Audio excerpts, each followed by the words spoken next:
Coming to you live from the offices of Chapter One Films in Charlotte, North Carolina, this is the 4D Podcast with your hosts, Nathanael Levinson, Greg Prinz, and Liam Maxwell. A new dimension in entertainment. This is the 4D Podcast. At my orders. What are we? Unleash hell. That's the wrong movie. What? No, it's not. that is. Oh, you're right. That is the right movie. Did you guys even watch it? Did you guys even catch the name? The creative name. I actually just saw it. It's very good. It made me chuckle. I thought that was pretty good. Is Maximus Decimus Meridius. Unleash hell. To the north. Greg just said we were starting a Needle Gladiator Felix podcast, Legions. and Greg said Unleash hell's not from Gladiator. Yeah, that's. Father to a murdered son, husband to a murdered wife. I'll take the. Let him have What that did you one. think it from? In this What life think it's or from? the I'm next. curious. I don't know. I thought I was thinking 300, where they're like my arrows are gonna blot out the sky. I will Then say. we will fight in the shade. I will say I was kind of. It was kind of fuzzy on if that was from Gladiator. I thought it was like before I Pretty watched sure it was. rewatched it. No, it is totally. But like before I rewatched it, I was like, "Is Unleash Hell from Gladiator?" Yeah. I thought it was 300. It is. Yeah, it's not one of But the it is. more well-known quotes, but I mean, Yeah, you it did is. Yeah. You don't think it is? I think it's one of the. I think it's top three well-known. Chat. quotes. When you hear at my orders, unleash I'm hell. pretty sure the do you think Gladiator quote Gladiator is, "Are you not entertained?" that is number one. That's number one. Well, okay, for sure. well, that's a great way to start the show. So what are the most iconic? And I'm going to give you a few. All right. So Ever? Is it no just in Gladiator? Okay. Is it what we do in life echoes in eternity? That seems up to me there. as like the number one. They even like changed. That's probably it. the most profound quote from Sure. the movie. yeah. And then you also have, well, no, this one's not as big, but to me it's more impactful. Which is he gives this whole speech and he goes, "And I will get my vengeance in I'll this have life." my Great vengeance one. in this Great life. one. Yeah, So his whole next. speech there is fantastic. It's funny. I wrote down every quote that we've already mentioned Dude. as like the best but quotes. but I think the one you see the most, used the most in That is pop true. culture That's- is, that's a "Are you very not good call." entertained?" Yeah, I think to the layman, if you were like, "What movie is this from?" Are you not entertained? They'd know. Are you not entertained? What Echoes in Eternity is amazing, but Yeah. you might have some people that don't know what it's from. Yeah. So for those at home that don't know what we're doing, we are talking about Gladiators 1 and Gladiators 2. Well, Gladiator 1 and 2. I said that wrong. Gladiators. Gladiator and Gladiators. That's like when old people like every word they say has an S at the end of it. Dude, my dad does that about everything. He's just any kind of like, you're going to go to Targets. Yeah, it's It's like both of them, both of the Targets Yes, together. both the targets. Why do they all do that when they get old? I don't know. It's weird. We were talking about Gladiator 1 and 2. We all kind of watched separately. Nathaniel and I watched Gladiator 2 together. Mm-hmm. Other than that, all kind of on our own. So we haven't talked about this whole lot. Just to set the stage. Yeah. I watched Gladiator while I was proctoring an exam, so I was watching it on my phone, Okay. and it looked better than Gladiator 2 did. Sure. I think buy it. if I had to guess what we're all going to say, because this is one of those situations where we haven't talked about this a whole lot together, I'm going to guess that we're all going to be really in love with Gladiator 1 and just be kind of like, on Yeah. Gladiator 2. Unless somebody hated it. I don't know if somebody hated it. Unless somebody loved it. There's no, like, did you love Gladiator 2? Who's to say? We're gonna get into We're it. going or to get into what? it. All right. Well, let me give a recap of Gladiator 1. Are we doing one first? Liam Maxwell's hot takes. Jump the gun. He's Let jumping me the gun on the let me hot take. recap Gladiator 1. Yeah, okay. Give us the rundown. What is Gladiator 1 for those who haven't So seen it? Gladiator 1 focuses on this Roman general named Maximus, who's a very close friend of Marcus Aurelius, who's the current Caesar. Marcus Aurelius' son is Commodus. So they're like the Commodus and Maximus are the two like main characters. And then there's also what's the woman's name? Drusilla? Lucilla. Lucilla, which Yep. is Marcus Aurelius' daughter. So Commodus is next in line, thinks he's next in line to be the emperor. It opens with this like big battle against barbarians, and Maximus is like Horgen. So do you know where the people should know term when they're barbarian comes conquered. from? Like why they called people outside of the outside of the Roman Empire barbarians? Does it have anything to do with the fact that isn't the initial battle in Bavaria? No. No relation. No. It's because their language sounds like gobbledygook to them, so it sounds like bar. So they're like bar. That's a good Yeah. one. Yeah. It's like It's because they made the first Barbie, actually, after... there was actually the first modeled Barbie. after They the actually played barbarians. with Barbies, and they're like, look at these guys playing with Barbies, and then they pulled out their battle axes and killed them. This is a true story. True facts. True facts mystery. Look it up. Yeah, look it up. don't. Fact check me. I dare you. All right, so Gladiator 1. Anyways, We always do this. Right, so We're just it crawling opens in this through. battle Get it together. against these barbarians, and it's a really great scene. Like big battle. Maximus is like leads them to victory over the barbarian horde,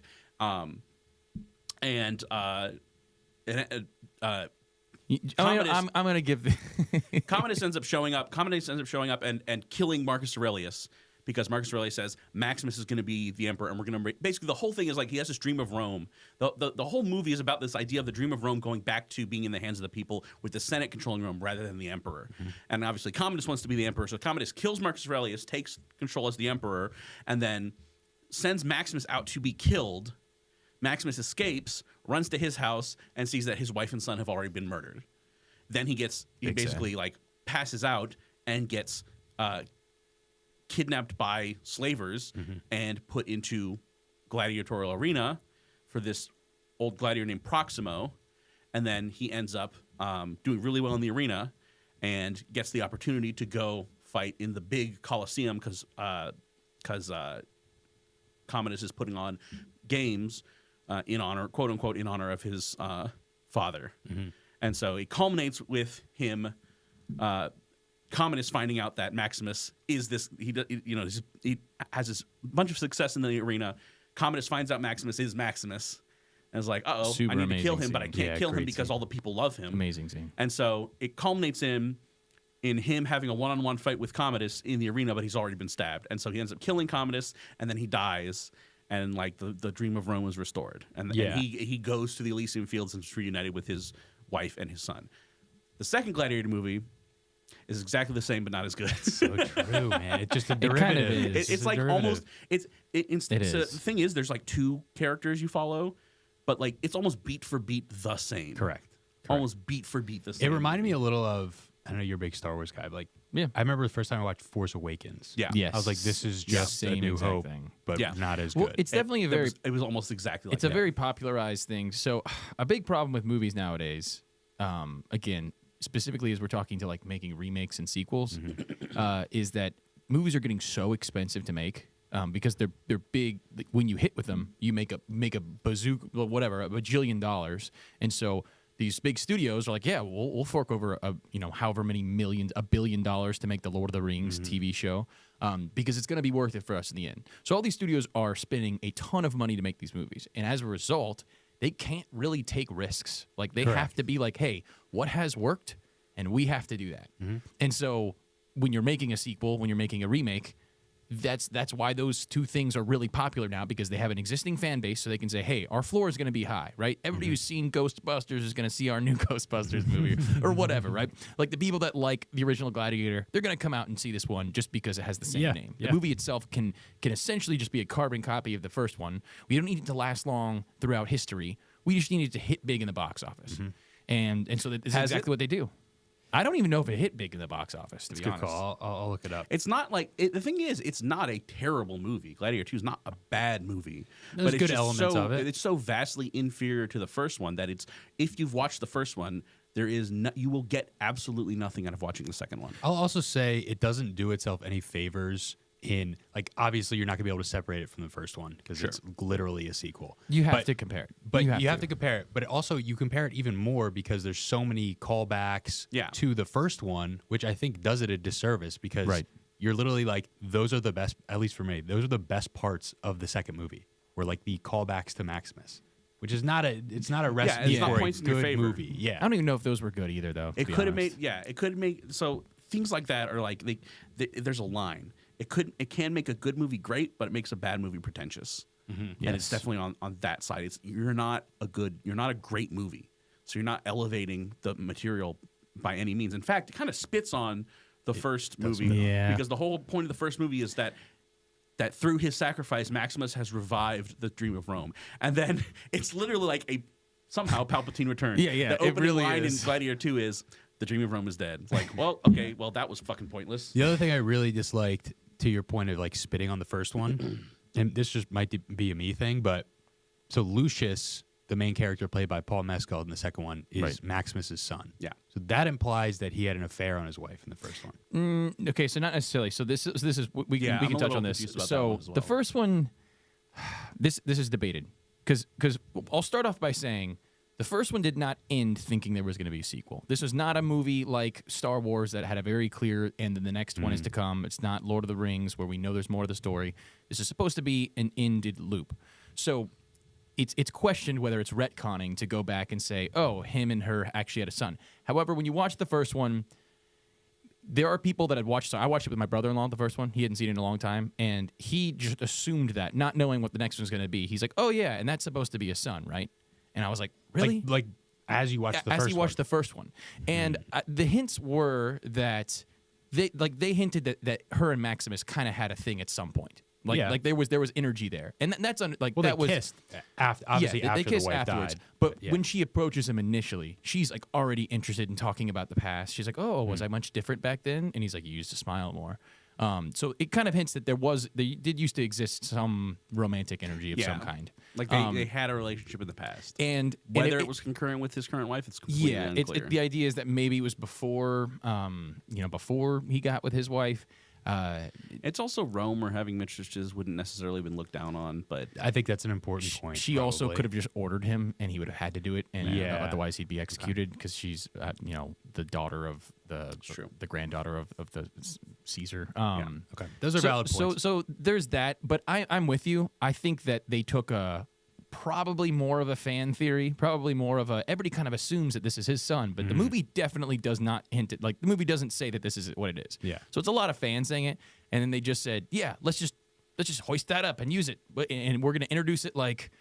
When she introduces it, that's one of my least favorite parts of the second movie is when she's like, "Your father was Maximus Decimus Meridius." And I'm like, this is bad. Well, it's the easiest way to make a sequel. Yeah. It's like, he's just your son.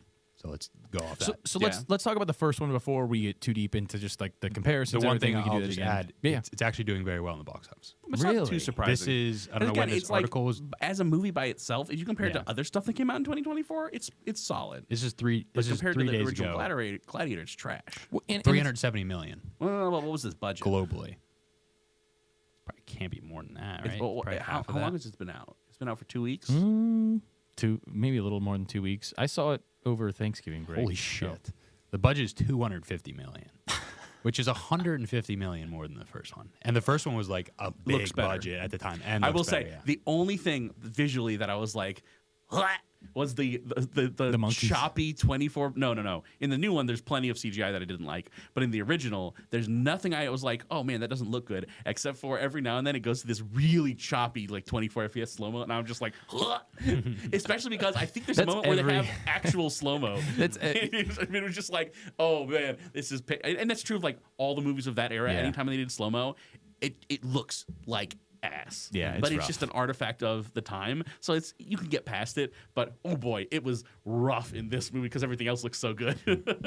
All right, so Gladiator 1, amazing movie. We can all talk about it at links. So for you guys, what is your history with Gladiator? So I'll start off with mine. So I watched this movie, kind of one of the first more mature movies I was able to watch. I remember this and The Patriot being like the two rated R movies that I could watch as a kid. And being like there were a few points where I would kind of watch through closed fingers, and the guy gets hit with a mace right when he comes out of the first kind of arena, and a few other scenes that were pretty gnarly. But again, it has a lasting impact on me for that reason. Like it has a long-standing view in like in me being exposed to movies. But it's one of those where like the more I watch it, every time I watch it, like it gets better, right? Like the thematic elements hit harder. Virtually everything Maximus says is very profound and like meaningful, which as we can see is how terrible and empty a lot of TV shows and movies now, Rings of Power, etc., can be. That's really hard to do, especially when you don't have source material to dig from. It's not like this was written by Tolkien or something, and they're like just kind of pulling these lines. Yeah. Those were all written by, I guess, Ridley Scott. Yeah. So good for him. But I just find that movie to be so amazing. Hans Zimmer does the music. It's phenomenal. You can hear kind of elements of Pirates of the Caribbean in there at times. I kept thinking that it was going to transition into he's a pirate.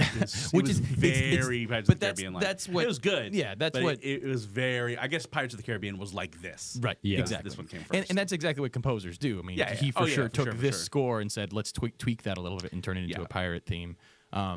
But anyways, the action's great, the characters are great, and we'll dig into that more. But I want to hear about you guys. What is your history with this movie? Is it kind of It's a more funny you recent watch mention that for you? because this is one of the movies I first remember that my parents adore this movie. I think it's like my dad's like one of his favorite movies, a classic Maxwell top 5 movie for him. But I remember when I was young, this was very much a get out of the room while we're watching this movie. I mean, that makes sense. And I It's was pretty bloody. Oh, for sure, like very valid. But I was so intrigued by it. So I think I can't remember the first time I watched it, but I've watched it a couple of times since, and it is one of my favorite movies ever. really good. I genuinely think it's a perfect movie. Yeah.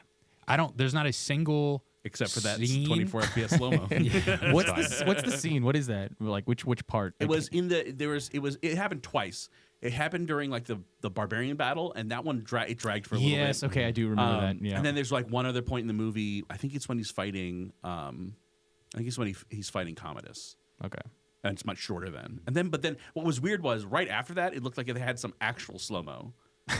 And I was like, that was weird. But it's like a very minor thing that doesn't really detract from the rest of the movie. We'll dig into that. It's just like nowadays, looking back at it, you're like, what? We'll dig into that more. Okay, sorry. There's not a single scene that I think is useless. There's not a Wasted. single Nothing wasted. character action that doesn't make sense to me. Mm-hmm.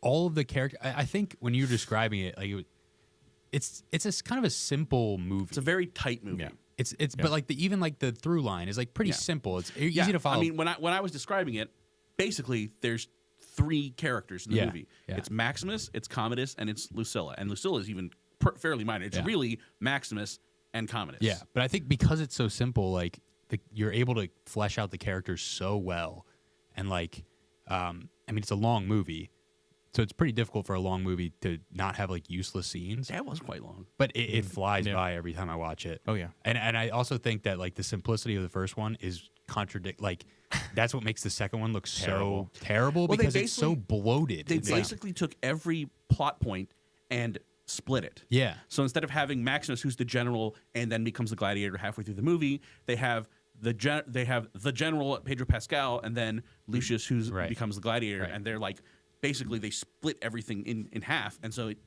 they have 2 emperors instead of just 1 emperor. Yeah. They have ridiculous. Oh my gosh, I hated those things. Yeah, and all the characters in 2, it was really like it was the theme park version. but It's just hollow cardboard cutouts of everything.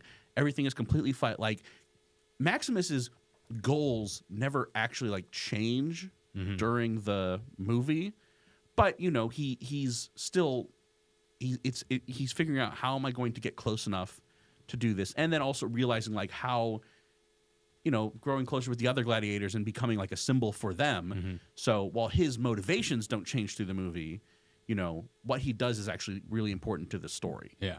I mean, also when you're saying it's basically following 2 characters, it helps when those 2 characters, 2 of the greatest acting performances of our time. Great acting. Yeah. Like actually unbelievable. I was thinking about this as I was coming over. Is there any actor at any time ever that would be a better casting for Maximus than Russell Crowe in the 2000s? Pretty good. I think that especially at that time, this is when he was the man. Yeah, he was a superstar. He did this. He did A Beautiful Mind. He did Master and Commander. Like The Insider is also great. He was hitting them all out of the park. And at that phase, there was nobody that you took more seriously. Yeah. He plays the role great. There's no, I mean, what I love and what would be ruined and kind of, well, I guess I can't say that because the sequel just came out, but the sequel just tried to be exactly like this. But if any other studio picked this up, there'd be jokes and snickering, winking at the camera type comedy. If Marvel made it, in other words, he is so serious the whole movie, and it's a serious movie. It's not a comedy. It's amazing. But in every one of his scenes, I just think he's great. But to the other person you're talking about, Commodus. Yeah.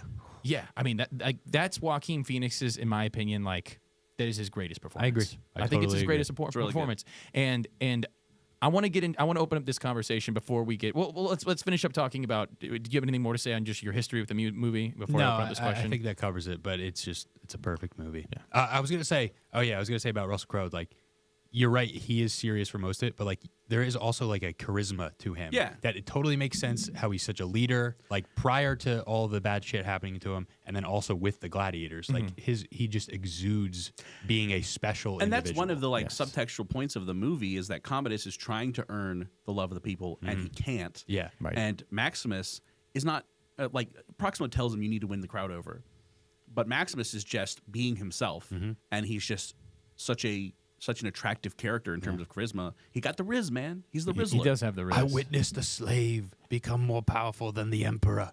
today. I witnessed the slave. He also, the other thing I thought about is like, they didn't do this with the second one, but like, if you put a guy who's too big in that role, it's not as relatable. Like he's like the perfect level of like jacked, but like jacked, so it makes sense that he's a gladiator, but not like The Rock. Yeah, where it's like, okay, well, I can't relate. He looks to like The a Rock. soldier. Like He's he not like- looks like a yeah, soldier. yeah. Like his armor has abs. Well, they would like carve that in. All right, Nathaniel, tell me your just like what is your history with Gladiator? Bro, I don't know. No, you can't remember when you watched it. I don't know. I feel like it was one of those movies in college where I had friends who were like, "Have you ever seen Gladiator?" No. All right, let's watch Gladiator. I can't remember. No significant impact. No. So, I mean, I watched it and said, "Yeah, it's a really good movie," but I wouldn't say it was one of the formative movies of my life. Okay. All right. Well, Sorry about it. Like, sorry you guys have this emotional connection. Like, yeah, it's a really good movie. I think it's like 8 or 9 out of 10. Vibe killer. all right. like, Let me ask. What do you want me to say? Let me I ask this. don't remember when I first watched it. I'm pretty sure it was in college. And I was like, wow, this is a really good movie. I think this watch was the second time I've ever watched it. Oh wow. Well, let's. It's still a really good movie. Let's ask a question real quick about I mean, Joaquin Phoenix, but kind of in a broader sense. Talk to me about villains. Like when you guys think of like a villain that you like, don't try to think of one that you have all kind of snazzy things to say about. We'll dig into whatever villain you come up with, but think of a villain that you think is good. Like what's a villain right now that you think was just like that you enjoy in a movie? You're like, oh, it was a great villain. Like recent, like more recent than Gladiator. Honestly, anything. I thought Thanos. Thanos, great villain. Yeah. Thanos, great villain. I thought Silco for Arcane Season 1. Silco. Absolutely fantastic villain. So let's talk about those two and Commodus because I know both of them, and then we'll talk about why the third one, the next movie failed. So much. So let's take Thanos for example. Now, Thanos is the bad guy throughout a series of movies, right? And obviously it culminates. It culminates. Barbarian over there. It culminates in Endgame when you start to see. I guess you see his motivation in Infinity War when he starts to reveal that he's doing this out of what he calls mercy. But you understand his motive pretty clearly and pretty quickly. He's like, this is why I'm doing it. So from that point on, his actions make a ton of sense. Even though he's brutal and he's very clearly the bad guy, he kills his own daughter because he's like, oh, I've got to get what I want. And at the same time, it would have only worked if he actually loved his daughter, and it worked. So you know that he had to have loved his daughter. So there's all these complexities to his character. But I think a key point in that is that you know why he's doing what he's doing. The motivation is clear. He's doing this because he has convinced himself that this is purifying the galaxy, that it is actually mercy because he had this history on his planet where it was overpopulated. And the same thing with Silco, if you haven't seen Arcane. So Silco is a part of like the slums of this kind of fictional area, and he's a part of a rebellion of sorts. And him and would you call like Vander his like partner at the time? He and Vander were partners. Yeah. And they came to loggerheads at what's the best way to go about freeing ourselves from the boot of the upper class. And Silco was basically like, we need to make a name for ourselves with power. And Vander said, no, we just need to make this place livable and basically like show them that we can live well even in these conditions. And Silco's whole thing is his pride is ultimately what brings him down is he talks a big game about wanting to build up Zon and the Undercity, but you see he's just as ruthless and cruel as he's saying the people from Piltover are. And Jinx does change him. Like he does have a change of heart, which is what makes him so great is he legitimately does love Jinx, but because he's so twisted and evil that even in that, he ends up basically messing everything up and dies as a result of it. Right. And so he as a result of, again, leading his rebellion, it's not the fact that he thinks that it's a bad living situation that you hate him or that he's the villain. It's the means in which he's choosing to accomplish that. And everyone agrees, like, he's ruthless and violent and from an objective standpoint, he's just doing evil things. Right. Even if you understand why he's doing it, you say, well, that's clearly not the right way to go around it. You understand his grievances, but ultimately he's clearly not doing the right thing. So while you feel for him, I almost cried the first time I saw his death scene. It's such a big, poignant moment, but at the same time, you're like, yeah, but you 100% had that coming. Right. Like, I wish you had. It's more of the sadness of, why couldn't you have just done something differently? Not right. And that's what makes a good villain, is that, like, their whole thing typically, and even in real life, this is what you see when you see lots of times real atrocity, is that somebody has an ends that makes sense, right? Well, this is because these things have happened to me, but the means in which they choose to get there are the evil, and it's like, well, okay, that's fine, and you should want those good things, right? Like Silco should want the rejuvenation of these slums and them to get out from underneath the boot of the upper class, but he does all the wrong things very clearly to get there. And so everything that he does throughout the show is understandable because you understand why he's doing it, right? He's not just going to go and, like, blow up a bunch of children because he's just like, I'm evil, I hate them. You'd be like, that doesn't make sense. So what but he's he doing, will use children in his factories to further his ends. Right, exactly. So he's not arbitrarily evil. Exactly.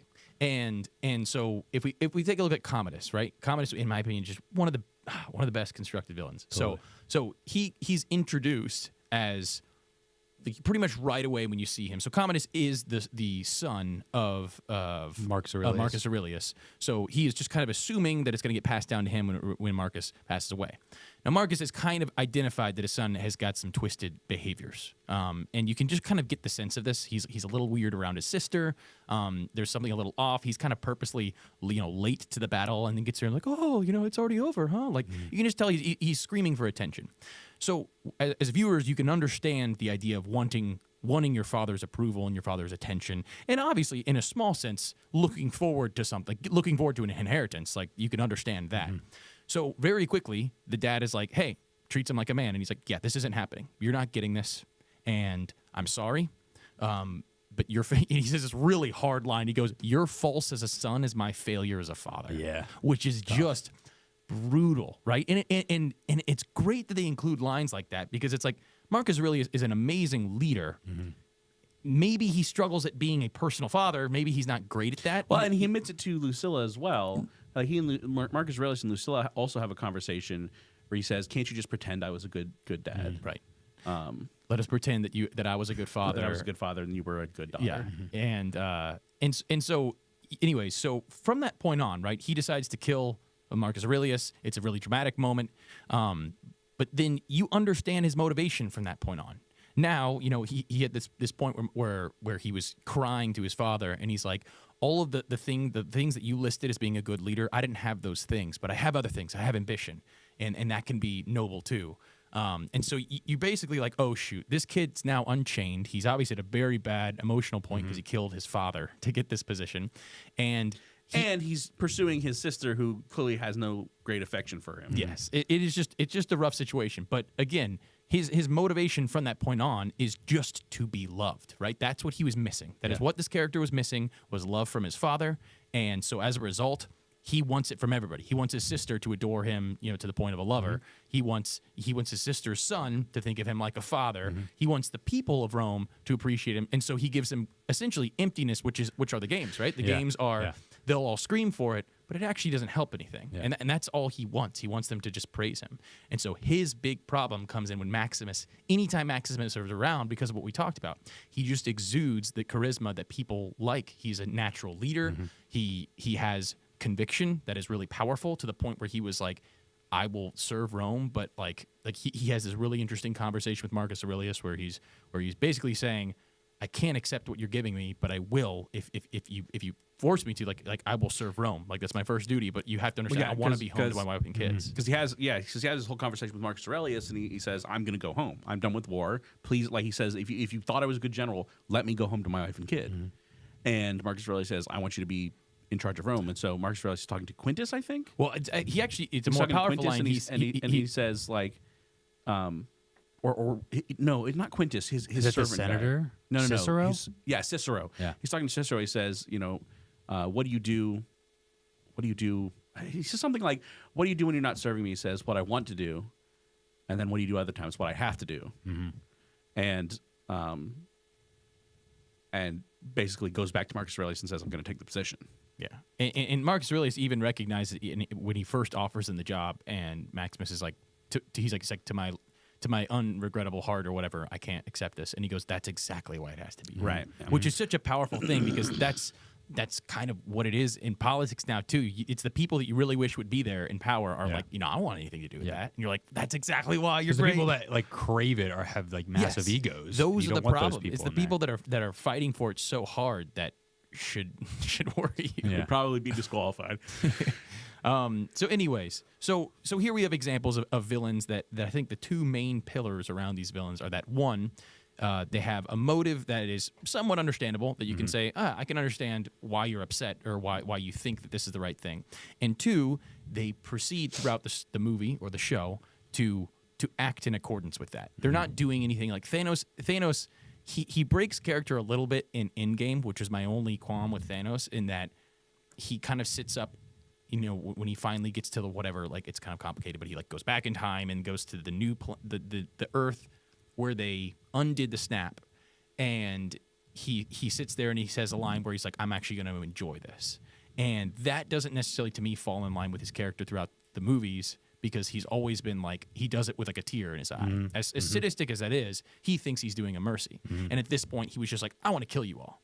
And so I thought that was breaking character a little bit. For the most part, I think he's a phenomenal villain. And all these villains, again, get their motive and then act outwardly from that motive. Yeah. Again, Silco's not just killing kids for no reason. But he'll do these nasty things to further his goal. Thanos won't just be horrible for no reason. He does it to further his goal. Commodus in the same way, like he was more twisted than most of them and he's more unhinged, but you understood his motives and he never did anything outside of that. When he was evil to his sister, it was because he still wanted her affection and her love. And the same thing with the people of Rome.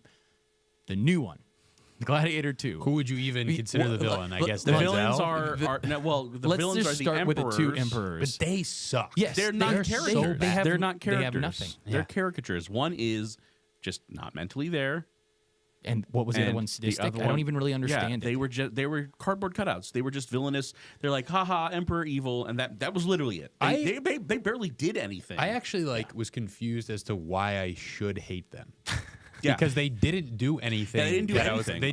Obviously they're not good dudes, but I don't remember them killing anyone. They were just like, they like to party. Yeah, they're which is understandable. And it definitely feels like, what am I thinking of? Like, it feels like in Aladdin, where Jafar is clearly running the kingdom, and the Sultan's just like goofing off. It feels like the Senate could just be like, "Yep, go play your little games, and we're gonna actually take care of this." Like the main thing, which is again written embarrassingly lazily, if that's a word, very much a Palpatine is back somehow. Was at the beginning when they're like, Rome is now just trying to conquer everything, just to pretty much widen its grasp for no reason, and then that would be the only reason why you think that they're bad. Yeah, and they were so bad. So I can't understand why everyone acted like they were so scary, and I was like, other than them controlling the Praetorian Guard, what's the big deal? Like Julius Caesar got assassinated, and he was actually like a smart individual, a capable ruler, a soldier. These guys are morons. Yeah, they're morons. They have assassinated Caesars for less. Like, why are these two still alive? They were so bad that one of the first things I did after watching the movie was Google them, and I was praying that they were real historical figures. Because I was like, they are. They are. Really? Anything like really? that. Yes, they are real. Yeah, they're real figures. So like, I was actually found like a sick sense of comfort in that, because I was like, if that was the characters they created from scratch, that's even more appalling. At least like they were like, I feel like they weren't anything like their actual historical figures. Probably not. Neither of them actually appointed a monkey. Because I not. don't remember. I was listening to some podcast that these guys who like actually do history, and they're like, yeah, these were absolute caricatures. The actual for sure. At this time, the Roman emperors were actually people. Yeah, like I think the one had a mental disorder. Yeah. And so they just took that and ran with it and said, let's just introduce a monkey Yeah, but what was randomly what did the other one halfway. do? I don't know. It's like, again, they were non-characters. They didn't do anything. And the thing is, like, yes, there aren't a whole lot of characters in the original Gladiator. Like, there are some very minor characters that have, like the one guy from North Africa who befriends him. Yeah, Juba, who befriends him. And Proximo had, he's in a little bit, and Cicero's in a little bit. But really, it's about Maximus and Commodus, and then a little bit about Lucilla and Lucius. But this one had like no characters. Like there's Lucilla, Chat's there's saying, Pedro Pascal who did nothing. So Chat says, as a hopeless romantic, I was just upset that they killed off the gladiator's wife at the beginning of Gladiator 2. Like, why would you do that? Because you know why they did that? Because that's what happened in the first movie. Yeah. That is literally why it happened. I think she wasn't pregnant, right? I'm thinking about something else where someone's pregnant wife gets killed. Oh yeah. Sorry, it was you're in thinking Reacher. terrible things. Yeah, no, it was in Reacher. It's like something else just happened. Yeah, it was horrible. They're like, I think that the main reason is, and this is the problem, is that so you have Gladiator 1 where very quickly Maximus is a certain aura about him. You love this guy because he's denying power. He's a war general that doesn't care about anything but getting home to his wife and kids. And really, the death of his wife and kids aren't because you've established them. It's not like, oh man, it's so and so. I really miss her. Like you haven't heard them talk you at don't all. meet Like them. They don't have lines. Like in the movie. like they're it's him. This is why it breaks your heart. Is because you see him and you know his connection. You know how bad he counted the days. The thing where I don't think it carried the same weight in Gladiator 2 is because they introduced them immediately. You're vaguely like, oh, that's his wife, right? Because they do this weird thing where they exchange rings, and then she's dead. Yep. And you're like, I'm not even sure if this is the main character of the movie. Yeah, right. So I mean, if you were also sentimentally attached, I'm sorry. That but, opening scene, like, because they both open with both movies open with the battle of the Romans versus the barbarians. Although in this one, right, the general is one of our main characters, and then Lucius is another one of our main characters, which just is in North Africa for some reason. Like that wasn't really explained. Like they ran away, and it just dude, unclear. Pedro Pascal phoned it in, man. He totally did. I have my thoughts on Denzel too. I've asked someone why is he so prolific, and I've just literally the response I was like, because he's Pedro Pascal. I'm like, that doesn't tell me shit. Dude, people think he's handsome. I don't buy that at all. think that I guy think that's a narrative, can do anything better than mid. I honestly think his best performances, he's been like, listen, I'm not saying I look better than Pedro Pascal. That's not what I'm saying. It's not me saying. I'm saying I don't see it. I don't think Russell Crowe. That's a good-looking dude. He's not terrible in everything. He's not terrible in everything. No, he's not terrible in everything. But he's just in absolutely everything. And in this movie, he looked like he was wearing a costume the whole time. Yeah, he looked like Pedro Pascal wearing a costume. It looked like they whitened his face. Am I crazy?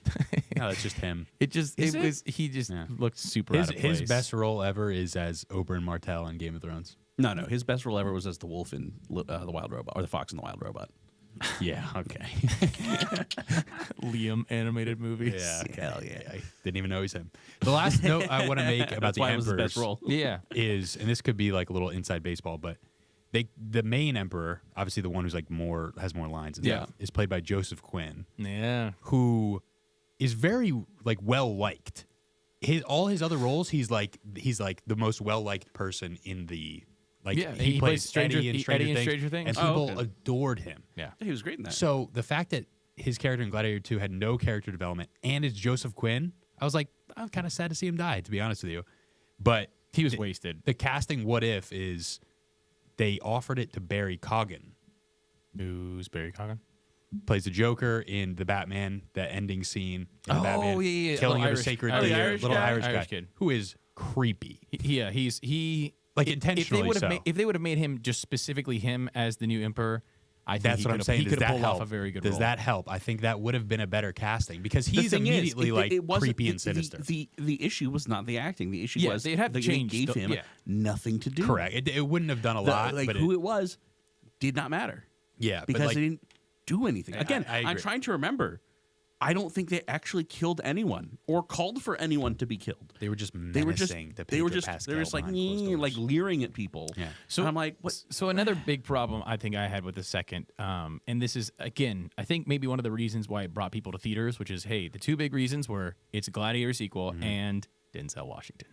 I mean, come on. As soon as you saw Denzel there, you were like, yes, he just played Denzel Washington. The sad part Denzel from is Training his character Day. was the only one who was interesting, and he was literally just being himself. He was Denzel from Training Day. Yeah, they he took was- him it and they was just 100% put him Denzel in from Rome. Training Day. So this is like his whole thing as a mastermind, which is kind of like they're giving him the Proximo role from the first movie. The thing is, like they both gave him a bunch of character development, but also didn't give enough development. It was weird. Well, so Proximo from the first one is super interesting because, again, it's about learning a character's motivation and understanding why they're doing what they're doing, and then you can kind of walk with them through why they're making the decisions they're making throughout the movie. This is where Proximo gets introduced, and there are several points where he's like, why would I help you? You make me money. Like, why would I want to overthrow the Emperor? Yep. The Emperor makes me money. And it's Maximus that, again, it's his motivation, his charisma that ends up changing, and he looks at him, and he's like, because, I forget what he says. What does he say? Something about the Dream of Rome. Yeah. Oh, man. What Maximus says? Yeah, what Maximus I says. don't remember exactly what it is. Proximo. I don't remember exactly. Oh, it's so good. Anyways, Apparently not. Apparently, it's a terrible line. Anyways, so you have Denzel Washington essentially playing the Proximo role, but they try to like stretch that out a bit. And again, they're trying to make it like this big twist that he ultimately is pulling the strings and ends up. But The then thing at is, the end, they pulled the same twist because Proximo, like at some point, was like, "I was also a gladiator and I got my freedom," and then Maximus is like, "Oh, I was also a slave and I got my freedom," yeah. and that was his revenge. His revenge was, well, they made me a slave, so I wanted to be on top, which was a better motivation than anyone else had in the movie. Yeah, I mean, his motivation is fine, and his reasons for doing what he's doing is fine until I don't understand why they were just like, "Yeah, Denzel, just talk like yourself." Yeah, That made no sense. to me. that New York part- accent. I don't know if that was his decision or the director's decision, but it was not the right decision. And I love Denzel. His decision at the end to then just be like, all right, I've just kind of masterminded my way into this position. Now, one-on-one sword fight with this gladiator guy. I'll get him. Dude, he's a flabby old man. That made no and sense. he's going up against this chiseled dude. Yeah, what are you doing? So it makes sense that that Commodus goes to fight yes. For sure. Maximus because A, he's not intending to play fair, and B, he's at least young and he's- athletic. Yeah, he's cocky. and he's Yeah, also right? trying to win over the Right. appeal And of the people. he's like, this is how I get to kill him because I can't just kill him because the people love him. This is how I'm going to kill him. I'm going to kill him in single combat. Then the people will love me. And so he rigs the game and he still loses. Well, and this is like Joe Biden's like, okay, Conor McGregor, fight me.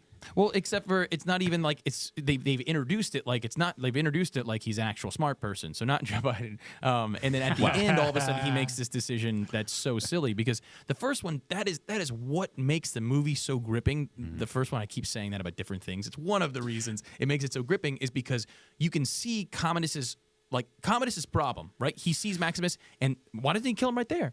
His problem is that he's trying to win the crowd, and the crowd loves Maximus instantly. And so now he's stuck, and Maximus knows it. Maximus just looking at him like, hey, I'm Maximus Decimus Meridius. You did all this stuff, and I'll have my vengeance. And he's like, I can't kill you because these people love you so much, and there'll be an uproar. Yeah. So I need to find a conniving, smart way, and that's what he does. He's like, hey, I'll show bravery. I'll get in the ring with him. I won't play fair. I'll stab him before we get in there. But that should be enough for me to win this fight, and it doesn't. He still beats, which is just makes it so great. Wait, it is technically a draw. Is it well? It's technically a draw. They both die. but the control goes into the hands of the people. Sure. I'm not saying he wins, but I'm saying like Is At Quintus face value, technically a tie. is Quintus kind of an asshat?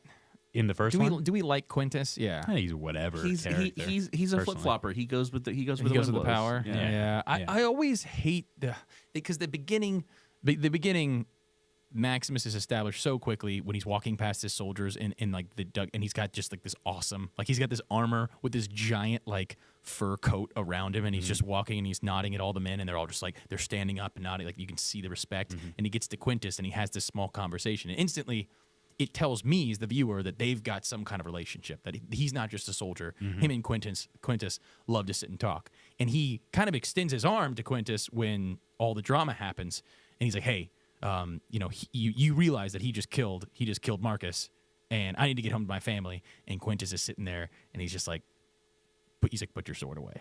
And then he just goes, whatever. You take him, go and kill him. And he's like, make sure my family's safe. And then he stares at him for a while, and he's like, they will meet you in Elysium. Yeah. And it's like, oh, dude. Yep. And so I don't know. Like, I'm watching it the second time or the millionth time, I was just like, Quintus totally backstabs him. Yeah. But then at the very end, he's the one that's like, sheathe your swords. Yeah.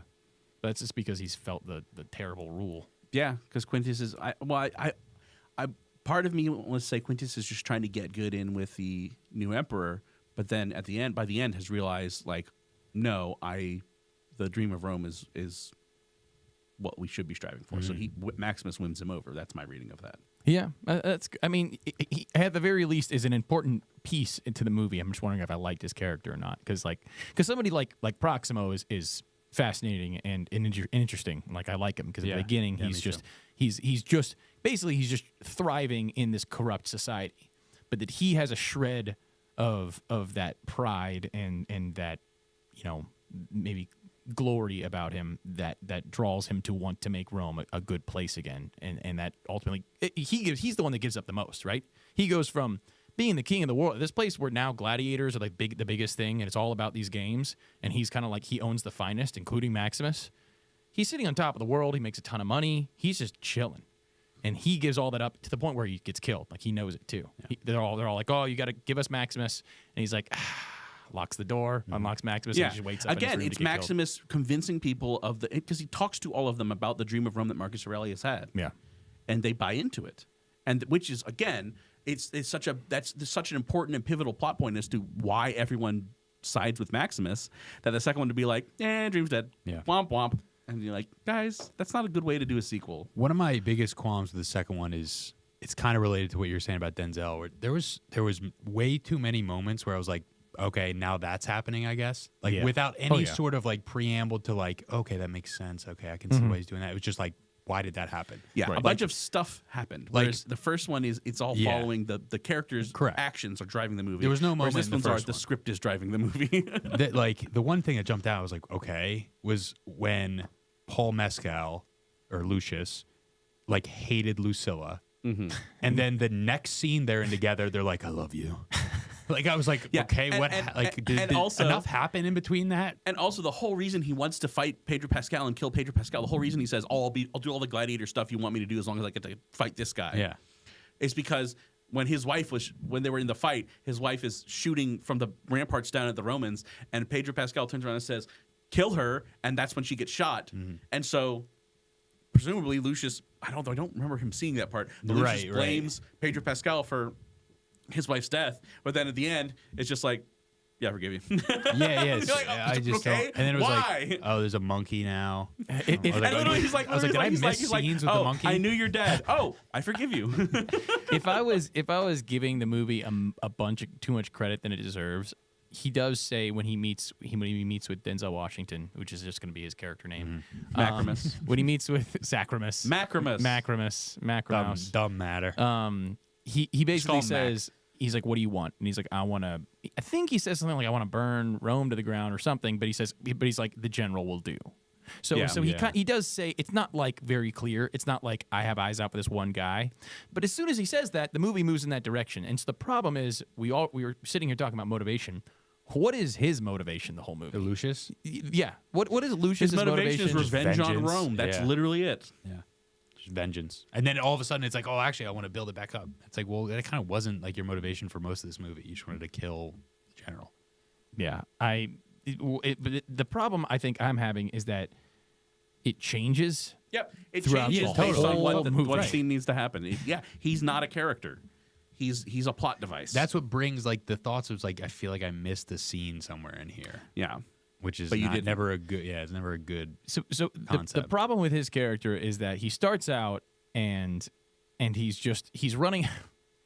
So he runs away initially because it's like, oh, they're gonna kill you because you're Maximus' son, and they'll find that out and you're gonna die. That's the new information that's introduced, which is silly, stupid. So he gets sent away, and then the mom is like, oh, I'm gonna come back and get you. She's unable to come back and get him, and so as a response, I guess now he just hates.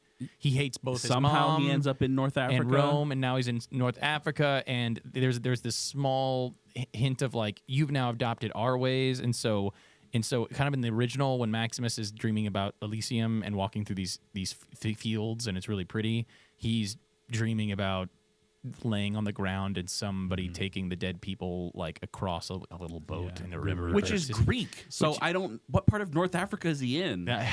Science time. I'm just so confused. That's not science. That's mythology time. But the problem is that his motivation then becomes he's just neutral. I guess he's just living. And then when Rome comes and destroys, because they're just conquering, they destroy his little part of Africa, and his wife dies because she's a soldier. Like, who are you gonna be mad at specifically? She just killed like 4 people. Yeah. They're like, yeah, we got it. You're going to keep killing us. We're going to kill you. He's like, how could you? That's another great point. How could you defend yourselves? That's another reason why it doesn't hit as hard as the first one. The first one was like a very innocent and naive, like, wife and son. That, of course, why do you got to kill them? Her wife and son get brutally murdered versus an enemy combatant got killed in a battle, which is expected. Sad, but expected. Who you've known for 2 minutes. It's like, oh, okay, obviously I don't care that you died. Oh, no, she died in a fight where she was shooting at people? Like, yeah.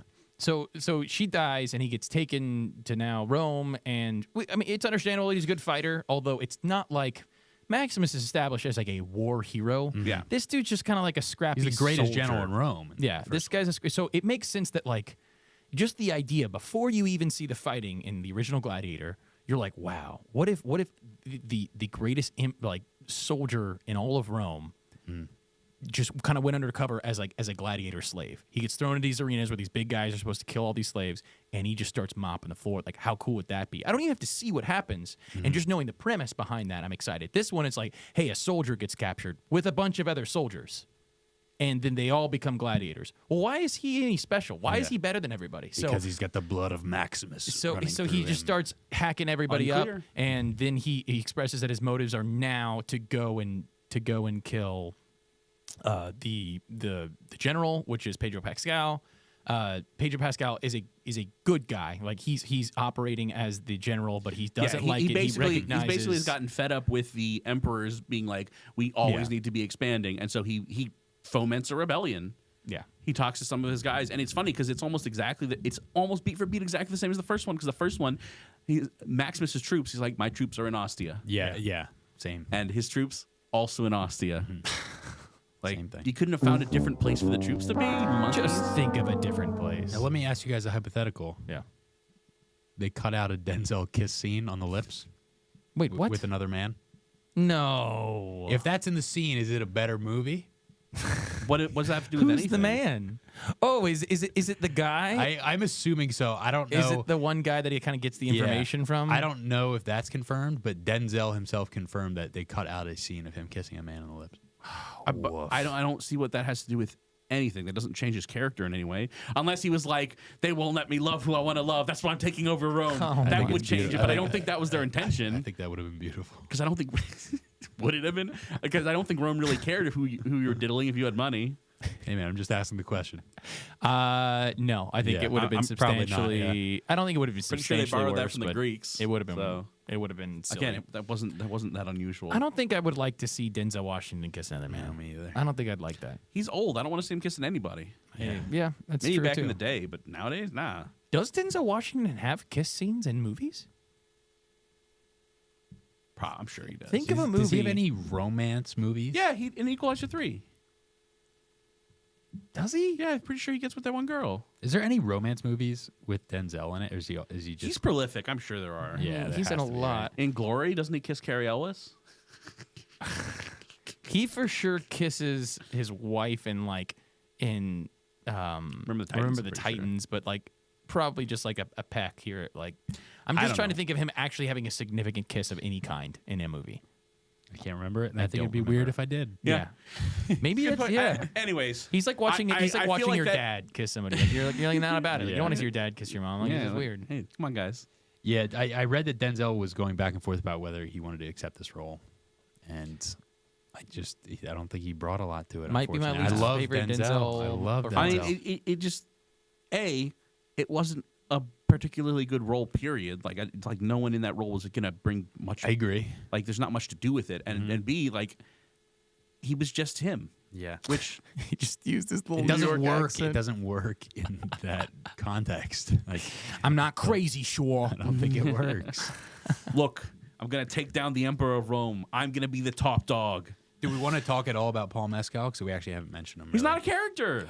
He's just not a character. He just floats through life. His motivation changes from scene to scene based on what they need him to do. I actually think he's a good actor, but yeah, I think he's severely underutilized. It's not even that he just didn't really do anything. Like he doesn't and he doesn't really. The brothers don't really care about each other. You thought that maybe that was a motivation, that they had a strong affection towards each other, and then that kind of like that was a weakness. Are you of thinking of the theirs. Emperors? Yeah, that's you I'm said. talking about Paul Mescal. No. Who played Lucius. Oh wow, I was thinking the guy who played Eddie. Joseph Quinn. Okay, there you No, go. Paul Mescal, Lucius. He's like Hollywood's next up guy. Fine, I guess. I don't know. Like Yeah, he had a terribly written character. he didn't to act. act. He didn't act terribly, but there's just like that character did. I mean, he was driving the plot forward in terms of being in the fights, but he didn't do anything. He really wasn't proactive in any way. I want you to think it's almost purely reactive. I want you to think of like just one kind of mannerism, and think if you saw this in Maximus at any point. Like, think about rage. Like you make a face of anger and then you scream and You're you talking go about Maximus? and then you run into battle. Yeah. I don't think that ever happened. With Lucius? No.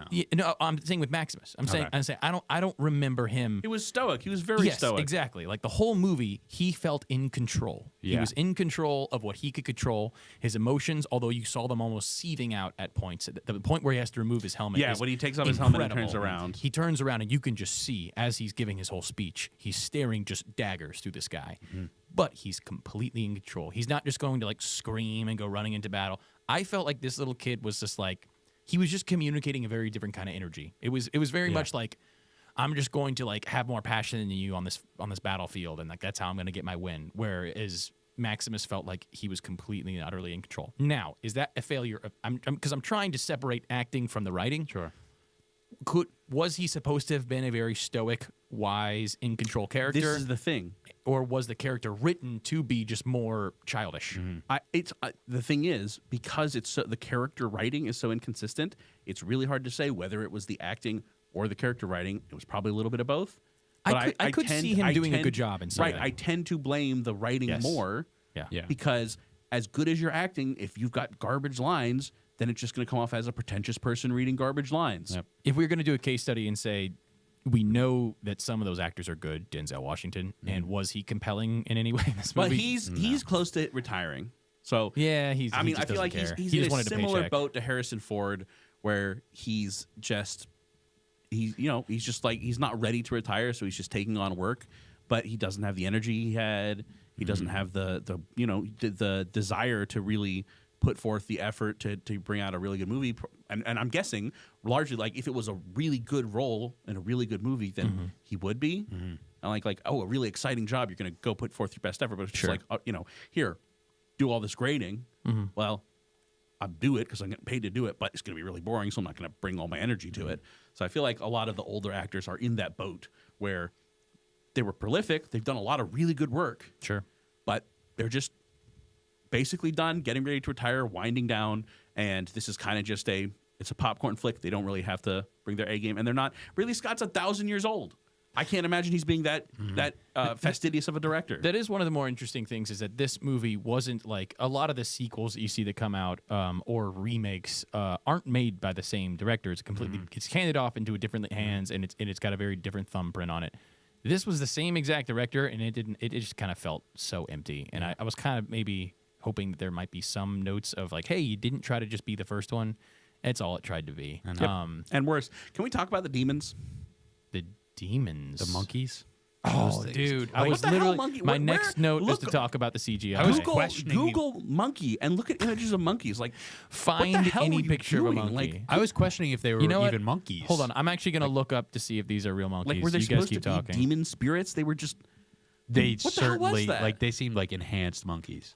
Yeah, like I didn't realize that the Umbrella Corporation has existed since ancient Roman times. Like that shit was wild. Also, it was wild. So while they did fill the Colosseum with water to do naval battles, something that actually happened. Yes, research that. There's a 0% chance Sharks. they put sharks in the water. Like, Think about hello? the logistics of feeding the sharks, getting them in there. transporting aquatic creatures is not easy. There's a reason that seafood is really like traditionally has only been popular on coastal regions because transporting fish, it's stanky. Yeah. That felt like a very Pre-refrigeration, you don't move seafood. that felt like a slap to the face to the viewers where it's like, the viewers are dumb. Let's just like throw some sharks in there. I'm sure they'll love that. Dude, it's that like what? part. It's just How can we make the overkill. naval Why did battle you better? need? Why did Well, you let's throw need? some sharks in there. Like, Why how did you would need they? the sharks? How would they possibly? How is it even? How is it possible? Full-grown sharks too, not like little sharks, like full-grown ass great whites. Okay. So let me just map it out for you. Step 1: catch a great white shark. Multiple, Like, a lot, like 5 or It was 6 kind of great a white lot of sharks. Catch a bunch of great white sharks in that time period and keep them alive. SeaWorld can't keep alive great white sharks. SeaWorld cannot. Like, they're like, we can't keep them because as soon as we catch them into captivity, they're dead. But ancient Rome was like, hey, this wooden box is doing wonders for these. Ancient Rome, they had aqueducts, they had viaducts, they were moving ducks around faster than anyone else had before. That's why it was so disrespectful because like it's basically like they're not gonna look into it. It's fine. It was just stupid. Throw 'em in so there. asinine. like the water alone, which I guess you said that's a thing. Yeah, that was a real they thing. would actually fill the Colosseum with water. They had aqueducts. They were actually like channeling water around. I'm guessing they didn't fill it like 10 feet. They probably put in enough to get a boat to float. Yeah. And they would stage sea battles. Yeah.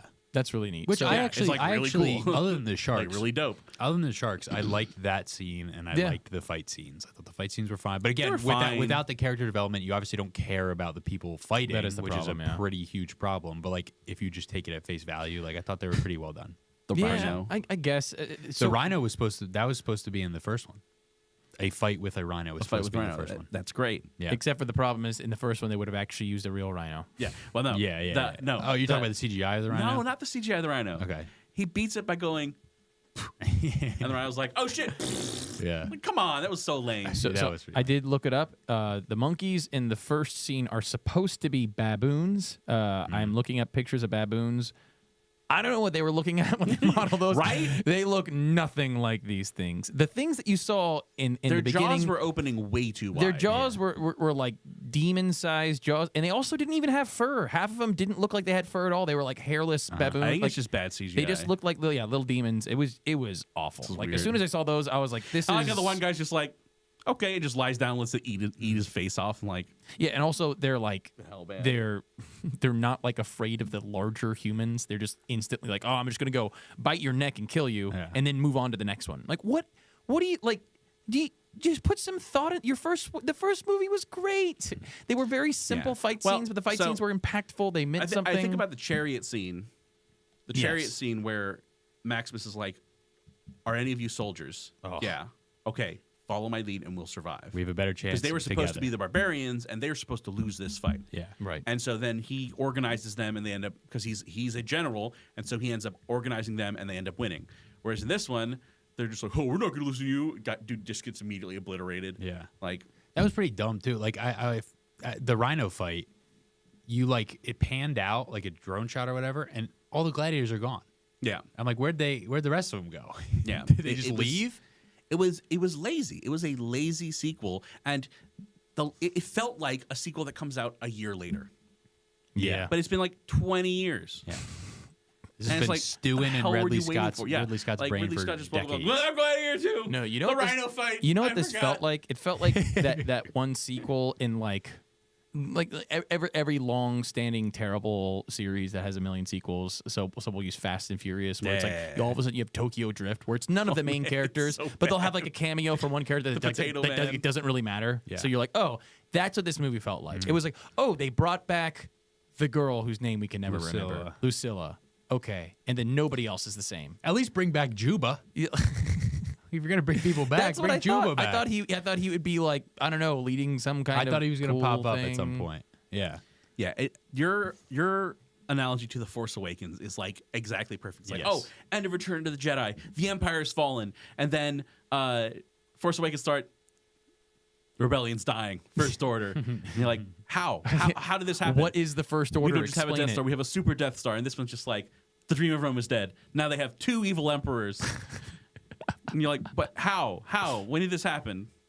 How did that get there? How did this happen? Unclear. So, So stupid. So any more comparisons between the first and the second that were kind of stark? We talked about characters. We talked about character motivation. Some of the acting. Talked about the CGI. Scene, you can almost draw a line between every single scene in the movie, and in every instance, Gladiator 2 is inferior. It's usually doubled and also inferior. Yeah. And the problem is, like, there's just not a whole lot to say about the second movie other than it's the first one but worse in every aspect. It's just soulless. Yeah, that was the word. That's exactly what it feels like. It's just a soulless cash grab sequel, which again feels really weird for 20 years after the fact. Right, just didn't need to be made. I mean, it's making money. Apparently. Unfortunately, But there's not a lot of competition. the thing in the is, movie world, in 10 but years, people will still be watching Gladiator 1 and no one will be watching Gladiator sure, 2. people were like, forget it exists. Yeah. Probably. They'll be like, what you do in a sequel echoes in a small movie theater. Nice, good callback. That goes in an empty movie theater. I got some half-assed research. Yeah, You guys hit us wanna with run through a couple of these. Oliver Reed, who played Half-ass research. Proximo, died during filming Oh, of the first one. Yeah. So during filming of the first movie. during filming of the first movie. Oh, wow. Yeah. So I'm curious, and I don't really have the answer to this as to I wonder if when that's why they stopped. made him just like They had to do something. They had to do like workarounds.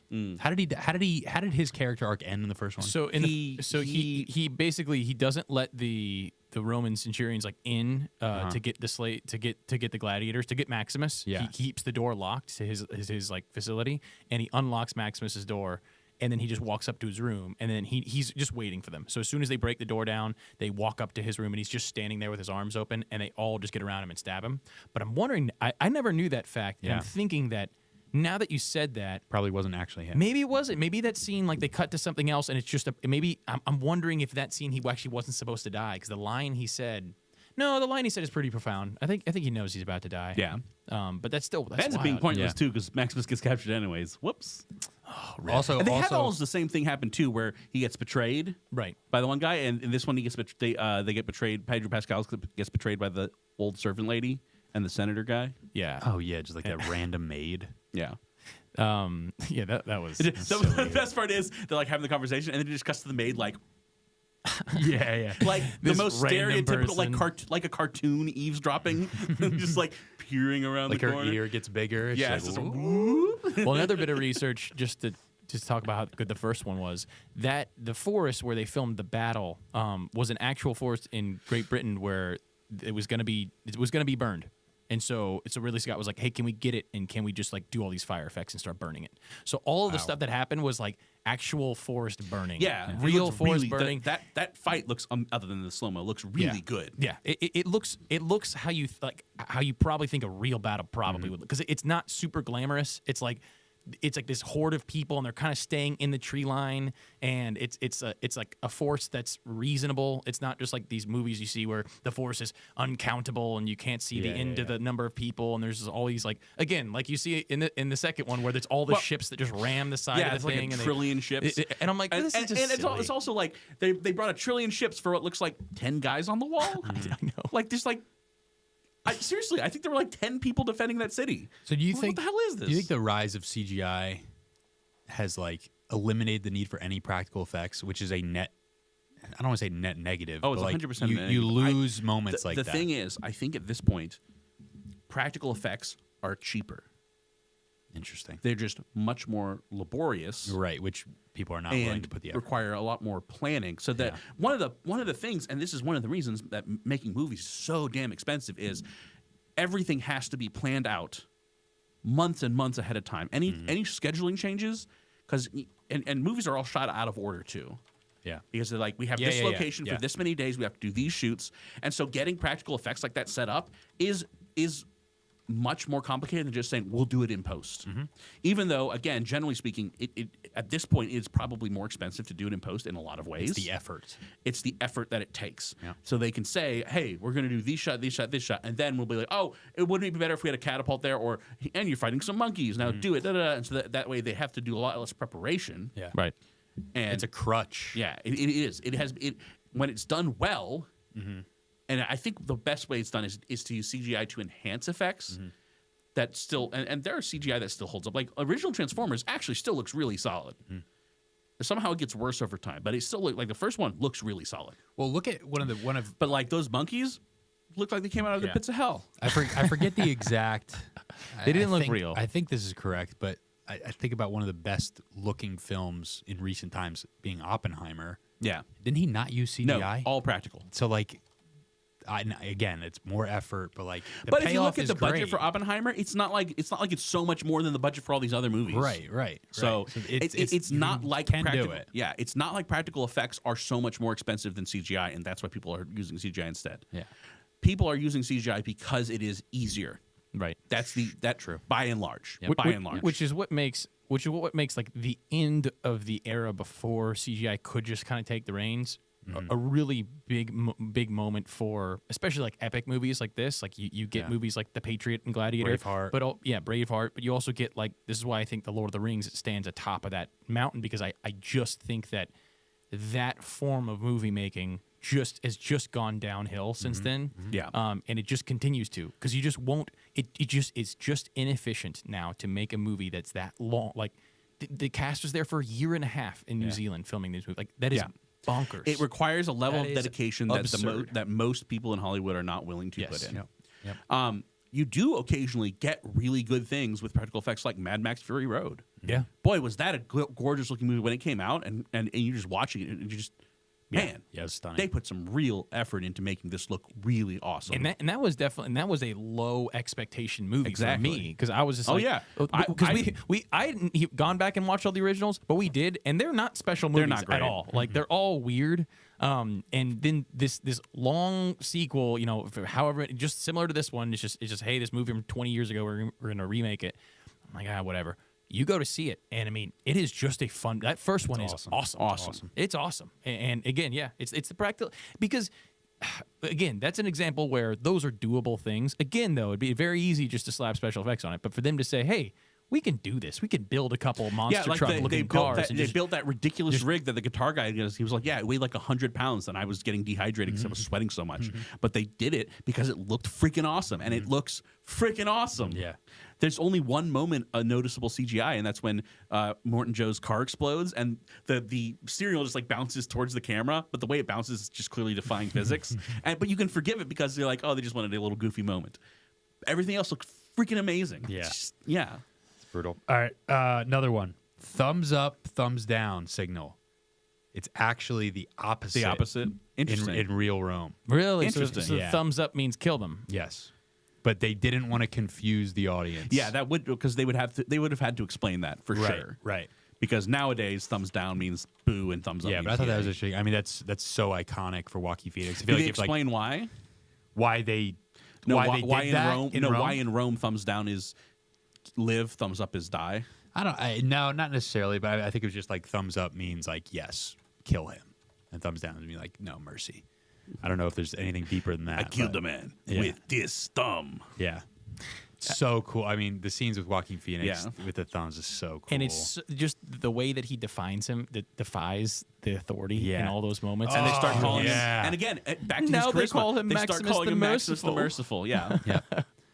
What's a better nickname, Maximus the Merciful or the Spaniard? The Spaniard. Dude, the Spaniard's iconic. Dude, the when he's like, again, the imagery that they use at the very beginning of the movie, and this is sorry, I'm going to brag on the first movie for a little bit. So you have the first scene with him, and he's walking through the trenches with his soldiers, and they're all Maximus. They're all nodding their heads, they're lifting their swords. It's a big show of respect, and you might think, okay, well, this guy's just a general. They have to do it, or their heads get lopped off. Later in the movie, he's now put into this group of gladiators, to which he's very defiant. He doesn't really want to fight. He's not doing this for anybody else's appeasement. But when he starts to go out there and lead these men, very quickly he's walking through the cages with all the gladiators, and they're all going, Spaniard, Spaniard, Spaniard. So his respect, is earned. It's not just a title that's given. Yep. He gets that respect because of who he is, like actually who he is, not because of his title. And that's why he really needs to be the That's emperor. why he's the GOAT. That's why he's the GOAT. No, of course, when the emperor sits up there and shows the thumbs down, and he pretty much shows, nah, I've got more authority than you. No. Yeah. So good. So good. The only other person who I could potentially see playing this role was offered at first, Mel Gibson. Yeah, I mean can see that. I mean, at the time that was the big, because Mel played in Braveheart. And Patriot, and The Patriot, and then obviously he was too old. That's why he turned it down. I can see that too. I am too old trying to time. do the age in my head, but yeah, I guess he is quite a bit older than Russell Crowe. He was 43 when he turned it down. I imagine Russell Crowe was probably mid-30s when Yeah. he took it. It's definitely a physically demanding role, so Yeah. that's probably why. Yeah.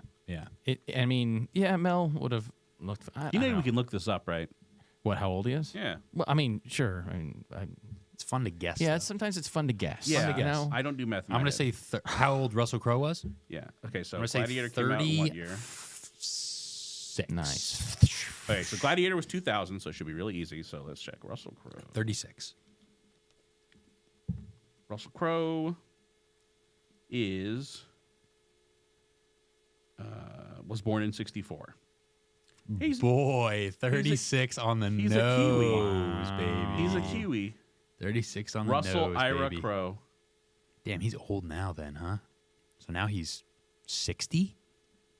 Now He's an old 60 man. 60 years old. Mel now. Gibson was born in 56. So he's like, So 8 years older, yeah. yeah, 43, 8 years older. 36-ish, yeah. It's funny that Mel Columcille Gerard Gibson is Gerard. was born in New York.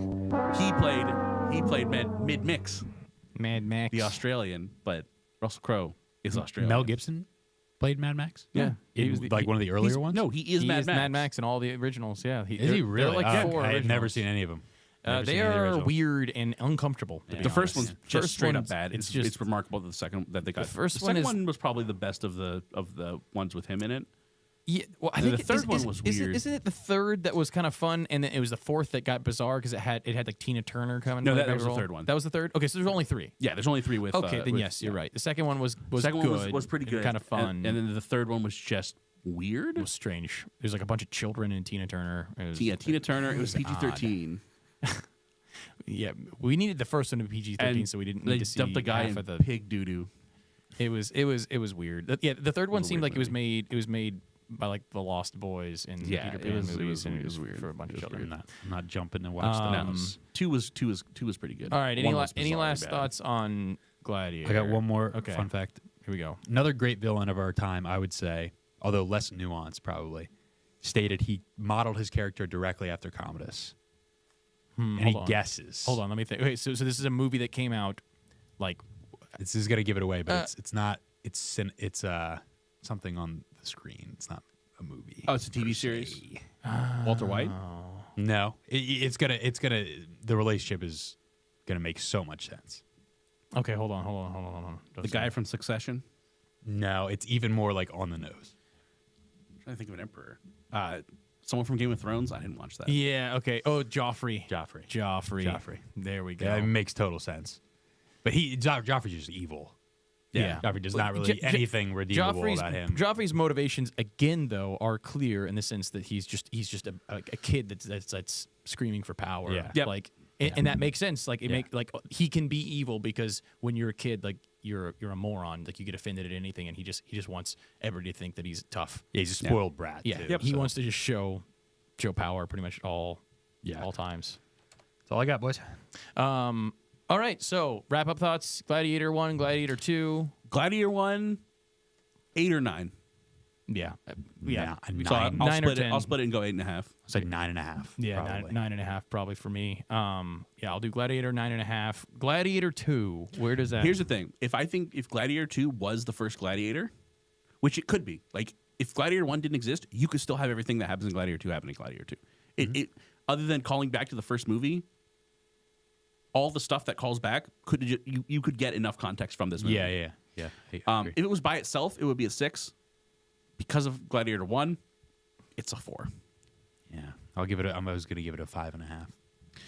Yeah, I'm somewhere floating around see, at first I thought the same thing you did, where I was like, I think this could actually be just like a very just mid movie if I didn't see the first one, because it was at points at the very, very beginning that I was excited. I was like, ooh, what's gonna happen? But I actually think it was bad. Like, I really don't think it holds water, even separate from Gladiator. I think that we'd be like, what in the hell was that? Like, Yeah. Like, what was that weird movie with Denzel Washington in it? That pissed me off, I'm honestly. going to give it like a 4. Like, I personally don't ever care to watch that movie. No, I'm never watching it I again. think you get a Never, 4. 4. If you say let's watch Gladiator, it's like, oh yeah, let's watch the only Gladiator movie. So I'm looking at my rankings, and so I'm looking at another few movies kind of around this ranking. So let me give It's you a guys. little hard. Okay, so I realize we're giving them numerical scores. Sure. But when we compare this 4 to that 4, I really feel like they're context dependent. No, so this is what I'm going to do. I'm just going to give you hypotheticals. So you have to watch one of these movies that we recently between watched the again. fours. You either go watch Heretic or this movie. This movie. This movie. Heretic. This movie was just like dreary. Heretic actively pissed me off.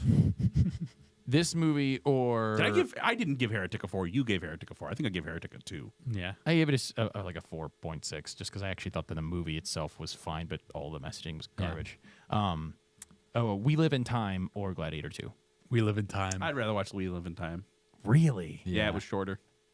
By a significant That is margin. true. It's Hour and a significantly half. shorter. And I didn't hate We Live in Time. It's an important I didn't hate factor. Gladiator 2. This one's half the time, so I'm gonna pick the one that's half the time. Yeah. Kingdom of the Planet of the Apes. Oh, that one. Gosh, man. yeah. I think I would. I'd watch that one. Yeah, I would for sure watch That one at least again. had stuff happening. Yeah. Probably Gladiator for me. Really? I really despised King of the Planet of the Apes. I did too, but I would have walked out if it wasn't part of my job description. How about The Watchers or Gladiator 2?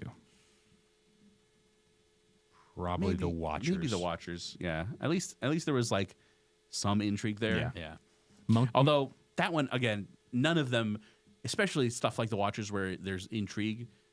Second watch, the intrigue has to be good enough that you're like you want to go and pick it apart. But I would sooner rewatch The Watchers than Gladiator. I'd agree with that. All right, last one. Monkey Man or Ugh. Gladiator 2? Gladiator 2. Yeah. The first half of Monkey Man, And then I'd turn it off. and then I turn it off. as opposed to the full Gladiator 2, yeah. I'm going to give Gladiator 2 a 4.2. This guy's got the cheat sheet back here. He's able to reference, cross-reference. I'm giving it a 4. I just write mine down, and that way I can go back and kind of reference. I don't need it's to. solid. If I really care what I gave another movie, I'll go look it up. They're basically all rated the same, which I'm never watching again. Yeah, So, by choice. That's one thing we should do at the end of the year. Which I don't know. Are we doing another one this year? what, an end of the year Another thing? show like before the before end of the end of 2024. 2024. Oh, well, that was going to be our last little bit here is what are we 'Cause what are we doing I'm- for our next show? What are we watching? I mean, are we doing another show in 2024? All I would be able to do. I can't do next week. Yeah, That's I mean, all I would be able obviously, to do. like Yeah. 2 weeks from today is Christmas Eve. We're Yeah. not going to do that. Then New Year's Eve is the week after. Yeah. So let's just pick it up in the new year on the 7th. Yeah. So, Okay, that's fine. so can you quickly compile a list of all the movies we've watched in 2024? Are you able to do that? To just tell us all the movies, because I'm curious for all of us. Like, I can- the movies we've watched in 2024, which ones would you go watch again? That were released in 2024? Or you're saying No, for that the podcast? we watched in the podcast. That actually, well, I mean, I guess So it makes more sense. Well, but what I let's have talk about is- the movies we watched in the podcast. Which ones would we want to go watch again? Yes. So I have the list of ones we watched in season 2 of our pod. Obviously, season 1 was just All right. Disney and stuff. Yeah, yeah. So season 2, I could tell you. Yeah, give us a season 2 rundown, and we'll just say whether we would watch it again. I'd probably watch Good Will Hunting again. Nah, I don't think you would. That was oh wait, no, I'm going to that watch was it again that was before the season end of 2. the Sorry, we're in season 3, so Yeah. I can give you all the season 3 stuff.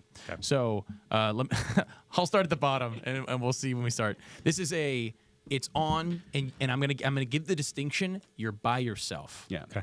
So this isn't like everybody's going to do it. It's an active choice. You're by yourself. Do you go and watch this movie again? So we have The movie is on. Am I going to sit down and watch it? yes, Joker 2. Absolutely Oh not. my No, God, I think no. it's 0% chance. It's Oh 3 my no's God. across the 0% board. chance. Trap. Nope. No. Absolutely no. Monkey Man. Nope. No. No. We Live in Time. Yes. You would actively I go could be back and watch convinced- it again? by myself, no. I could, if someone else wanted to watch it, I would be okay watching it. Yeah. But by myself, not I'm probably. going to not. give that a yes. I'm going to give it a no. I would give it a no. We have Gladiator 2. No. No. By myself, no. Not a chance, no. I would watch Gladiator 1. I wouldn't watch that one. Heretic. Nah. I'm more in the middle on this one. I'm going to say no. Like most of these for me are no. Yeah. I just, they're like maybe, honestly though, the only reason I could see wanting to watch Heretic even with somebody is if they wanted to then have theological conversations Yeah. afterwards. And That's it's the like, thing. This is great. I think Heretic could actually like lead to interesting conversations. Yes. I agree. So by but yourself, though, it's Okay, so void by of myself, any no. purpose. By myself, no. Okay. Kingdom of the Planet of the Apes. No. Nah. I could, in theory, if I was going to say, hey, I'm just going to watch through the Planet of the Apes movies, it would just exist. I would stop. I would just watch the 3 with Caesar, and I wouldn't watch this one. It depends how the next 9 movies that they're releasing with Planet of the Apes pan out. Hey, you know what? The original 5, the first one's They're great. good. The second one's awful. The third one's great. Yeah. So I never will. know. I will say, with Second that one, being a Dawn. caveat, that Second one's as dog of water. right now, Yeah. there's no other ones besides this one. I'm with you. I'd probably just skip it. I don't think this one did well enough. I could be Yeah. wrong. Don't think this one did well enough for them to be like, yeah, let's keep All doing right, it. The Watchers. Probably not. I'm going to go no. I'm Not going no by also, but myself. not by myself. I would watch it with someone. I think might- I might that watch one that one that with one's someone else. on the edge of like somebody says, "Hey, I've never seen it," and I would be like, "It's some interesting. It was an interesting idea. I didn't really execute it well." But what was I trying to write here? I clearly misspelled something. Wild Robot? Regan. Reagan? Reagan. I'd watch Reagan again. Oh That yeah, was great. we watched Reagan. Oh, but that wasn't for the podcast. You didn't watch that for the podcast. Oh, but it was really I'm good. sorry. I was like, what is It was really good. Reagan? It was good. I spelled enjoyed it a lot. right. I What spelled is it Reagan? right. I don't even know what the movie is. I'm That's what not. saying. I'm not a huge fan of biopics, but it was a good biopic. I was It was only a Reagan confused. biopic? Yeah, it was good. Who played Reagan? Dennis Quaid. Was it Dennis Quaid? Yeah, Dennis Really? Quaid. Yeah, It was good. Interesting. It was We won't- solid. So this is just a list of movies I've seen in theaters, and then also includes the podcast ones. That's the only one that was. I thought Twister's also on here. We didn't watch that one. Twisters was good. I would watch that again. It was fun. All right. So next one, Slingshot. Yeah, I was just gonna say. Yes, that's a yes for me. Slingshot is a yes for me. I wouldn't watch it on my own, but I could sit down and watch it with someone else. That it's the first one for me that is on the list that I would rewatch. But yeah, I'd rewatch Slingshot at some point. I if I was could. bored I enough. could. Yeah, far enough in advance to get enough time from it. Be like, that was thought provoking. Wild Robot. It's a yes for me. Absolutely yes. Yes. No, 100% for not me. gonna watch that. Um, Good, fine. It was fine. I'm not watching it. we got a Place Beyond the Pines. Yes. I'd watch that 1,000,000,000%. again. I'm actually probably gonna watch it for the New Year rings in. Yeah. Yeah, 100%. I really want to watch it again. I'd watch it Thinking again. about it. It's a great movie. And then finally Gladiator, which I think is we I mean, just all you don't proved have to. yes. You don't Of have course. that. You don't have that. So out of all of these, I've got like Most of the ones we saw 4. in theaters. Yes. Yeah, Our there's a nose. pattern. Yeah, Yeah, there's it's a pattern. Slingshot and Wild Robot are the only ones for me that made it in as far as movies I've seen. I in didn't see theaters. Slingshot in theaters, but Yeah, Even beyond that, there's not a lot that where it was a difficult like answer. Yeah. It was immediate no's. yeah. which is. But hey, we're doing it though. We're actually watching movies in theaters, which is we can't just hate on them. Going and see them is, and we found. No, we didn't really find a whole. I mean, Slingshots are solid. We found Slingshot. I didn't Wild even watch that Robot in theaters, I unfortunately. knew it was gonna be solid. So, all right. So we're gonna kick it back up on the 7th. Keeping the same format. What are 2 movies we want to see in the next few weeks? Do I get to pick one? So Or is it my we've turn? thrown off the order a little bit, but yes, I will give one to you. I had a suggestion, but I will give it to you. I'm gonna make my suggestion, and then we can just let the 2 of you pick. I'm gonna go with no. I think that Bonhoeffer and Bonhoeffer, I would love to watch. Nosferatu are both I was going to say Nosferatu. okay, and then you want to do Bonhoeffer. I really would love to see. Oh, Bonhoeffer. so that was my suggestion. There we go. We There you nailed go. it. I think that I want to do Nosferatu. my Nosferatu, prediction. I'm My down. prediction is Totally they're down for it. both gonna be really good. Okay, that would be a first for the podcast to watch 2 What is, good what movies. is, I don't know. What is this other one? Bonhoeffer's about Dietrich Bonhoeffer? Bonhoeffer. He was a pastor and theologian who was part of a plot to assassinate Hitler. He's a real guy. A real like this, yeah. So I don't know anything about him. If which you've is ever exciting. if you ever heard of the movie, oh my gosh, there was a movie about it, the one with Tom Cruise, about assassinating Hitler. What is it called? Valkyrie. Yeah, Valkyrie. That's Dietrich Bonhoeffer was part of that plot to assassinate Hitler. Okay, I haven't seen Valkyrie either, which I kinda Yeah. want So to. he was, and he ended up getting sent to a concentration camp. Wow. Okay. Yeah. Interesting. I'm excited for Yeah, that he's one. a really, and we got a lot of his writings. He's a super really profound solid writer. guy. So yes, next we did have a suggestion from chat that we should do Wicked. Hell. I like Wicked Sorry. the screen. I've seen Wicked on Broadway. I really enjoyed it. I would be down To be but all- my biggest problem with it is the stage play is 3 hours with an intermission. The first part movie is 3 hours. Like holy hell, it's a long movie. I'm gonna I'd be okay with watching emphatically it. say hell no. So to be fair, chat also did say it was bad. You should watch it. Okay. Granted- I felt bad saying that. So in the chat, I've heard but- that as far as musicals go, it's actually good. However, I'm not really a fan of musicals, and you If you also guys just, don't wanna you watch it- judge them very much if you're differently than not movies. gonna like a musical, then you're not gonna like it. Because here's the problem. Period. The musical numbers could all be bangers, and I'd probably just be like, oh, like I would be more interested to see how the movie's going. And Yeah. musicals are just so much different that they're hard to. I would have much less interest. I can respect it. If you guys are not musical people, it's then doing very this is well. not going to change your mind. It's like it's killing because it it's right a now. good musical. Yeah, and I think I just don't understand why they made it part 1, part 2, but whatever. It's gonna be Anyways, 6 hours of content. so guys, tune in on the 7th. We will be watching Bonhoeffer and Nosferatu. They're both getting a lot of good attention. I'm actually excited about this one. Yeah, me so too. go out there and watch it. You got 3 weeks to do it. Chat. And join us on the 7th to chat more. You guys have any closing words while I set up our closing? You graphic? sure about that math, Greggy? What was the math? 3 weeks? The 7th? Pretty sure that's 4 weeks. 4 There we weeks. go. Yeah. Sorry, 4 weeks. We're gonna be so back. All 4 right, weeks. in a month. in 4 weeks, we're gonna be so bad. But in 2 weeks, what you should do is watch How the Grinch Stole Christmas, the original cartoon. I'm pretty sure it's just on YouTube. 30 minutes, worth 100% Didn't of your we time. do that last year? Yes, because it's amazing. We if did you really Christmas want to, you should watch The Hebrew Hammer. But that's just you should actually watch It's a Wonderful Life, because that movie it's a good movie. moved me It's a great and movie. Liam. No, that's a great movie. But also one shout out before we go about Christmas stuff.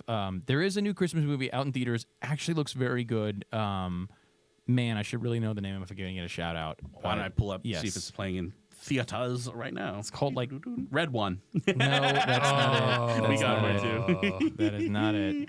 Got him. It's just Wait. the one my mom keeps telling me to watch. There's So, a like, movie called you gotta watch- Y2K. You gotta watch. It's the oh come on, now I gotta look it up. Country, Werewolves, The Return, Interstellar, The Order, Get Away. No, that's a No. horror movie. Bonhoeffer. Oh, I really want to watch that. Best Christmas pageant ever. Best Christmas pageant That's the ever. one my mom's been. Yes, Oh. it looks really good actually. If you want to go see a new Christmas movie that might have some promise, go watch Best Christmas Pageant Ever. Might be worth it.